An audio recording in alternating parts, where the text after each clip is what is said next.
Parce que, on les a recrutés sur certaines compétences. 2, ils font de l'entraînement. Le job de joueur, c'est s'entraîner. J'ai entendu parler là-bas qu'ils n'ont pas le temps de formation.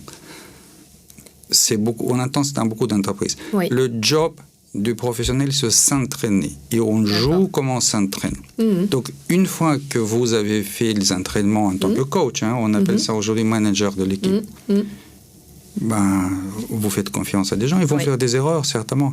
Mais vous faites confiance, vous ne demandez pas à des gens, chef, maintenant, il faut faire on a, je sais pas, un tir à exécuter, ils vont dire, on va faire une réunion entre le chef des défenseurs, des milieux de terrain, des attaquants, on va vous dire lundi comment il faut jouer. Non, ça ne marche pas comme ça. Il saura déployer l'intelligence A ou l'intelligence B selon il se tait.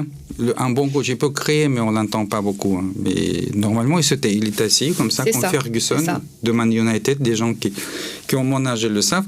Il n'est même pas sur le banc, il est sur les gradins.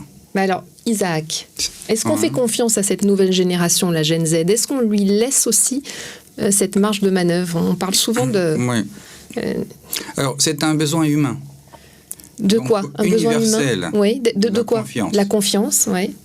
Si vous me dites que Génération Z sont des êtres humains très particuliers ou différents, mais je ne veux pas le croire, les études sont faites à partir de l'âge très très jeune, en réalité 2-3 ans. Les écoles Montessori, par exemple, l'ont prouvé, qu'on peut faire confiance à tes enfants de très très tôt.